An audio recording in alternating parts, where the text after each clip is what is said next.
तो फिल्म की शुरुआत में हम एक कपल से मिलते हैं, सारा और जॉन। जॉन हर वक्त अपने काम में मसरूफ रहा करता था, जबकि सारा इस टाइम प्रेग्नेंट थी। एक दिन तबीयत ज्यादा खराब होने पर वो जॉन को कॉल करती है, लेकिन जॉन उसकी एक भी कॉल नहीं उठाता। और वापस आने पर उसे सबसे ज्यादा शॉकिंग न्यूज ये पता चली कि उनका बेटा मर चुका था। उस दिन के बाद से सारा और भी ज्यादा परेशान रहने लगी, दुखी रहने लगी। सारा अब घर से बाहर भी नहीं निकलती थी। दोबारा जिंदगी की तरफ लाने के लिए जॉन ने एक नया फैसला किया। उसने डिसाइड किया कि वो लोग घर चेंज कर लेंगे, जिससे सारा का ध्यान बढ़ जाएगा। ये आइडिया सारा को भी कुछ ज्यादा बुरा नहीं लगा था। ये लोग अब ऑनलाइन घर ढूंढने लगे और काफी जगहों पर तो जाकर उन्होंने खुद भी घर देखे, लेकिन 1-2 महीने तक इन्हें कोई घर नहीं मिला। और अब इन्हें अपना आइडिया फसूल लगने लगा था।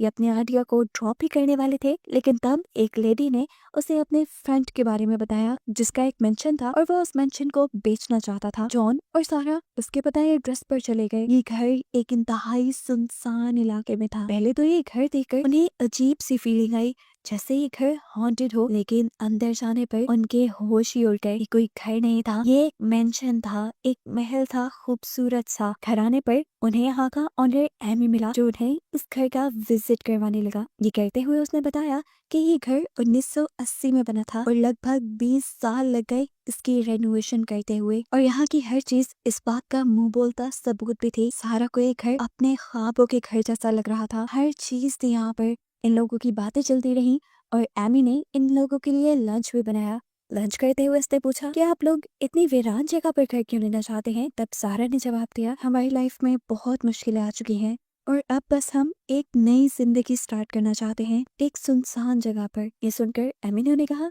अच्छी बात है, आप लोग 1-2 दिन इस घर में ठहर कर देखें, इसकी डील के बारे में हम बाद में बात करेंगे। ये सुनकर उन लोगों को और भी ज्यादा एक्साइटमेंट हो गई और उन लोगों ने इस घर में ठहरने का फैसला किया। एमी ने इस घर में रहने के लिए बस उन्हें एक ही इंस्ट्रक्शन दी थी कि आप लोग जब तक यहाँ पर हैं, आप लोगों को बेसमेंट का दरवाजा बिल्कुल नहीं खोलना। रात इन्होंने इधर ही स्टे किया और सुबह जब ये लोग एमी को बाय करने के लिए बाहर निकले तो इन्होंने देखा कि घर में एमी था ही नहीं। इन्हें बस एमी का एक लेटर मिला, जिसमें लिखा था कि एमी उन्हें ये घर गिफ्ट दे रहा है। ये बात सुनकर वो दोनों ही हैरान हो गए। ऐसे कैसे कोई अपना घर उन्हें गिफ्ट में दे सकता था। वो तो एमी के लिए बिल्कुल अनजान थे। एमी ने अपने खत में एक ही शर्त लिखी थी कि बस बेसमेंट का दरवाजा किसी सूरत नहीं खोलना। जॉन को किसी भी बात पे यकीन नहीं हो रहा था। उसे लगने लगा था कि या तो ये सब उसके साथ मजाक हो रहा है या फिर उस बेसमेंट के दरवाजे के पीछे कोई बहुत बड़ा राज छुपा है, जिसके चलते वो लोग भी फंस सकते हैं। अब ये लोग यही बातें कर रहे थे कि यहाँ पर एमी की वो दोस्त आ गई, जिन्होंने इन दोनों को एमी के बारे में बताया था। वो इस घर के प्रॉपर्टी के पेपर्स लेकर आई थी, जिसे देखकर ये दोनों शॉक हो गए। जॉन अभी भी इस घर को लेने के हक में नहीं था, लेकिन तब सारा ने उसे समझाया, देखो जॉन, इस घर में सब कुछ है, हम कोई भी नया घर लेते हैं, उसे रेनोवेट करने में बहुत खर्चा आ जाएगा और यहाँ हमें कोई खर्चा नहीं करना पड़ रहा, तो क्या प्रॉब्लम है इसमें। अब सारा की बात मानते हुए जॉन इस घर को रखने का फैसला कर लेता है। ये लोग इस घर में शिफ्ट भी हो गए। खुशी खुशी कुछ दिन इन्होंने इस घर में गुजारे और फिर इस घर में एक वेलकम पार्टी रखी। इस पार्टी में लीसा भी आई थी और हमें पता चला कि लीसा जॉन की एक्स गर्लफ्रेंड थी। जॉन का लीसा के साथ शादी के बाद भी अफेयर था, लेकिन जब जॉन का बेटा मरा उसके बाद से उसने लीसा से कोई ताल्लुक नहीं रखा। और अब उसे अचानक इस पार्टी में देखकर वो घबरा गया था। जॉन को डर लगने लगा था कि कहीं उसकी वाइफ को लीसा के बारे में पता न चल जाए। वो लीसा को अकेले में ले जाकर पूछता है, आखिर क्या मकसद है तुम्हारा यहाँ आने का। लीसा ने जवाब दिया, मेरा कोई मकसद नहीं, मुझे बस मेरे एक फ्रेंड ने यहाँ इनवाइट किया है। इससे पहले कि वो लीसा से कुछ और कहता, जॉन को बाहर से सारा की आवाज आती है। उसकी आवाज घबराई हुई लग रही थी।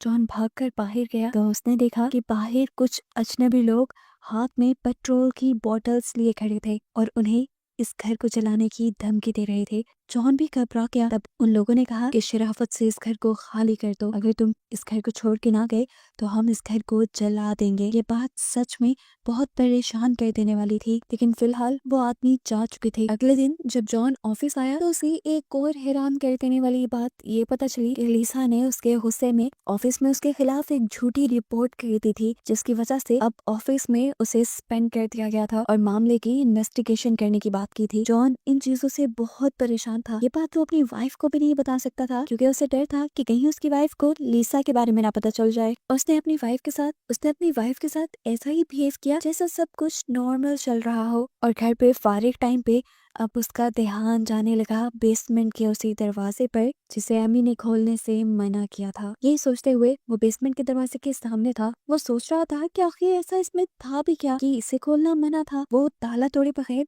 इसे खोलने की ट्राई करता है एक रॉड के जरिए, लेकिन जब दरवाजा नहीं खुला तो उसने डिसाइड किया कि वो इस घर का डिजाइन देखेगा, जिससे उसे पता चल जाएगा कि आखिर इस बेसमेंट के अंदर है क्या। अब वो इस घर का डिजाइन लेने के लिए उस कंपनी में गया जिसने इस घर का डिजाइन बनाया था। वहाँ का एम्प्लॉय जॉन को बताता है कि यहाँ पर रहने वाले पहले लोगों ने भी इस जगह का डिजाइन काफी मर्तबाम से मांगा है, लेकिन आपके अलावा कोई भी इस डिजाइन को लेने के लिए यहाँ नहीं आया। ये बात अजीब परेशान कर देने वाली थी। इस आदमी ने जॉन को ये भी बताया कि एमी आज से 20 साल पहले यहाँ रहा करता था, लेकिन फिर बिना किसी वजह के उसकी वाइफ उसकी बेटी को लेकर उसे छोड़कर चली गई, जिसकी वजह कोई नहीं जानता। अब तो जॉन की क्यूरियोसिटी बढ़ गई थी। उसे लगने लगा था कि हो सकता है एमी की फैमिली का राज उस बेसमेंट में छुपा हो। बेसमेंट को खोलकर उसके बारे में जानने के लिए वो और भी ज्यादा एक्साइटेड हो गया। घर आकर उसने ये सारा डिजाइन देखा जो लगभग नॉर्मल ही था।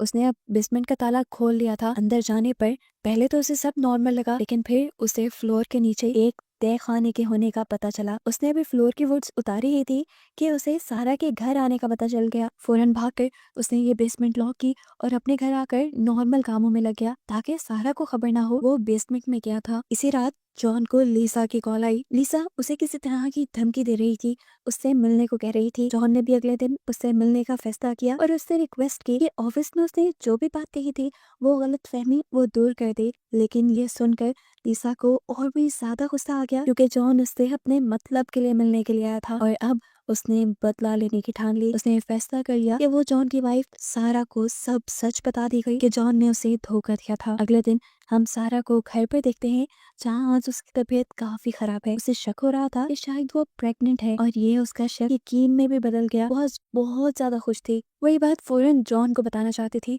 फोन करते हुए उसका फोन गलती से नीचे गिर गया और जब वो फोन उठाने लगी तो उसे बेड के नीचे इस घर का डिजाइन मिल गया। वो भी इस डिजाइन को देखने लगी और अब वो ये बात जान गई थी कि जॉन उस बेसमेंट के बारे में छानबीन कर रहा है। वो भी अब जॉन की तरह उस बेसमेंट के अंदर जाने का फैसला करती है। वो जब बेसमेंट में गई तो पीछे से लीसा उसके घर आ गई, जो उसे जॉन की बेवफाई के बारे में बताना चाहती थी। लेकिन यहाँ पर उसे सारा कहीं नहीं मिली और हाथ उसके लग गया सारा का प्रेगनेंसी टेस्ट। वो और भी ज्यादा जेलस हो गई और उसका गुस्सा और नफरत में बदल गया। सारा जब ऊपर आई तो उसने घर का दरवाजा खुला हुआ देखा और चुपचाप उसे बंद कर दिया, ये सोचे बगैर कि कोई उसके घर में भी घुसा होगा। जॉन जब घर आया तो उसने देखा कि लीसा की कार उसके घर से बाहर जा रही है। ये देखकर वो गुस्से में आ गया और डर भी गया कहीं लीसा ने सारा को सब सच तो नहीं बता दिया था। उसने लीसा की कार का पीछा करना शुरू किया ताकि वो जाने कि लीसा उसके घर आई क्यों थी, लेकिन दूर तक भी पीछा करने के बावजूद उसे कुछ पता नहीं चला और वो थक हार कर घर वापस आ गया, जहाँ सारा उसका इंतजार कर रही थी उससे पूछने के लिए कि आखिर उसने बेसमेंट का दरवाजा क्यों खोला था। जॉन ने बहाना बनाया कि नहीं ऐसा कुछ भी नहीं है वहाँ पे, बस मैंने उसे खोला तो था लेकिन मुझे कुछ मिला नहीं। जॉन ने वहाँ पे सारा को उस तहखाने के बारे में नहीं बताया था जो उसे फ्लोर के नीचे नजर आ रहा था।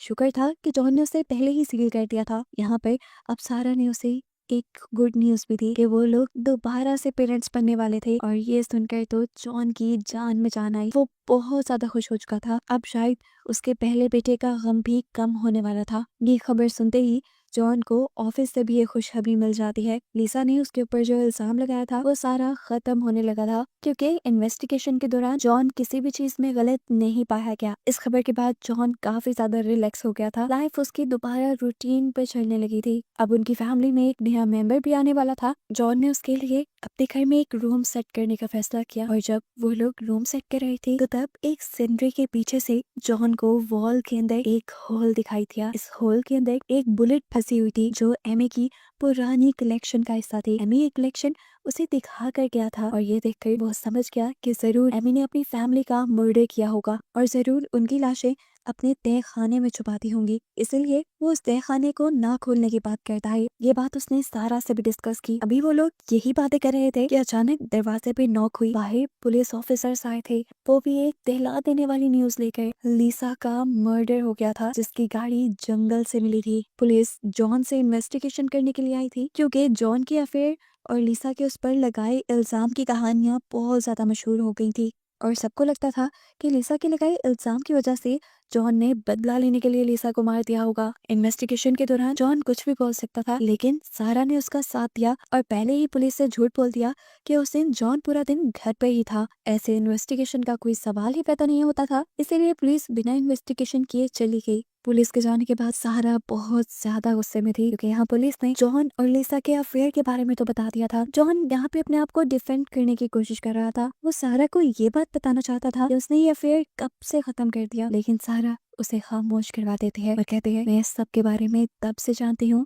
जब से उस लड़की की वजह से मेरे बेटे की मौत हुई। मैं तुम्हें कॉल करती रही, मैं उस टाइम भी जानती थी कि तुम उस लड़की के ही साथ हो। मैंने ये सब इसलिए बर्दाश्त किया क्योंकि मैं अपनी फैमिली को ठीक रखना चाहती थी, लेकिन अब सारा और जॉन के साथ नहीं रहना चाहती थी, क्योंकि सारा को लगता था, क्योंकि सारा को भी जॉन पर शक था। वो कहती है, मैं अपने बच्चे को ऐसे बाप के साथ बड़ा होने नहीं दे सकती जिसके ऊपर एक मर्डर का इल्जाम है। ये सुनकर जॉन उसे यकीन दिलाता है, सुनो मेरी बात सारा, मैंने उसके साथ कुछ भी नहीं किया, यकीन मानो मेरा। सारा तो यहाँ से चली गई, लेकिन अब जॉन उसकी बातों में ही खो गया था। इतनी ज्यादा प्रॉब्लम्स उसकी लाइफ में आ गई थी, उसे एहसास में नहीं हुआ था। सोचो ही सोचो में उसके दिमाग में एक बात आई कि जब से वो इस घर में आए हैं तब से उसकी लाइफ की प्रॉब्लम्स और भी ज्यादा बढ़ गई हैं, और हो भी सकता है इसके पीछे बेसमेंट में छुपा कोई राज हो। यही सोचते हुए अब वो डिजाइनर के बताए हुए उस आदमी के घर जाता है जिससे पहले एमी ने ये घर दिया था, जिसने भी इस जगह का डिजाइन डिजाइनर से मांगा था। उसके घर जाने पर जॉन हैरान रह गया। ये वही आदमी था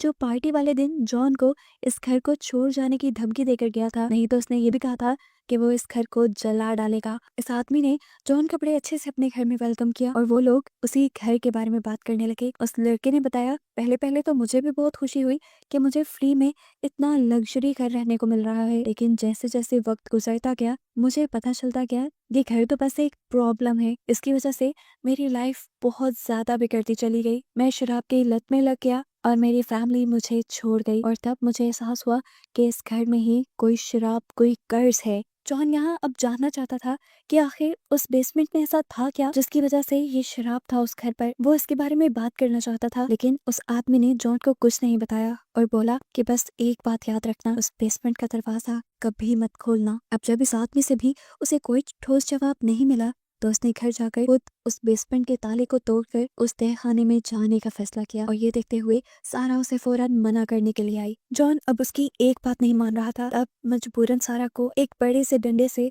जॉन के ऊपर हमला करना पड़ा, जिससे जॉन बेहोश हो गया। सारा उसे अपने घर ले आई। जॉन को जब होश आया तो सुबह भी हो चुकी थी। उसके होश में आते ही सारा यहाँ पे एक बहुत बड़ा सच रिवील करती है कि लीजा के मर्डर के पीछे जॉन नहीं बल्कि सारा खुद थी। उसने जॉन को बताया कि मैं भी इस बेसमेंट का दरवाजा खोलने गई थी, लेकिन अंदर मुझे बेसमेंट में कुछ नहीं मिला, और जब मैं घर वापस आई तो लीजा सेकंड फ्लोर पे थी। उसके हाथ में मेरा प्रेगनेंसी टेस्ट था और वो घर को देख रही थी। उसने मुझे कहा कि ये घर तुम्हारा नहीं मेरा होना चाहिए, तुम्हारा इस घर पर कोई हक नहीं क्योंकि जॉन ही तुम्हारा नहीं है। ये सुनकर मुझे गुस्सा आ गया और बस मैंने बंदूक उठाकर उसके ऊपर गोलियां चला दी। हालांकि लिसा को उस टाइम बहुत ज्यादा चोट नहीं आई थी, उसकी जान बच सकती थी, लेकिन गोलियां चलाने की वजह से मैं डर गई थी। मुझे डर था कि कहीं पुलिस मेरे पीछे न पड़ जाए, मुझे सजा न हो जाए। इसीलिए सब छुपाने के लिए मैंने लिसा का गला दबाकर उसे मार डाला। यानी वो बुलेट जो जॉन को वॉल पर मिली थी वो सारा ने खुद चलाई थी। अब वो जॉन से कहती है, तुम वादा करो मुझसे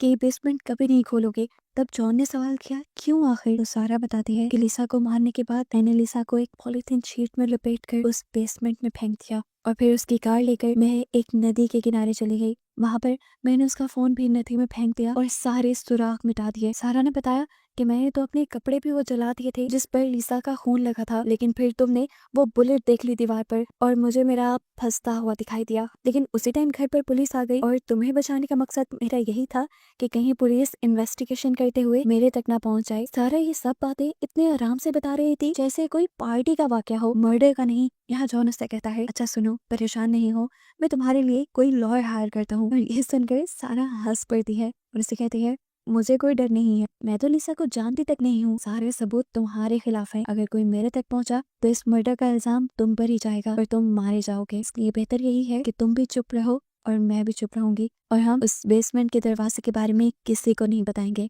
और यही बात सबको कहेंगे, इस बेसमेंट का दरवाजा खोलने से हमें एमी ने मना किया है। सारा से डर लगने लगा था। वो वाकई बहुत ज्यादा ज़हीन थी। वो किसी भी मामले को बड़े आराम से हैंडल कर लिया करती थी। जॉन ये बात तो जानता था कि सारा अभी भी उसे फंसाना नहीं चाहती, लेकिन हाँ उसके साथ एक फैमिली कंटिन्यू करना चाहती है।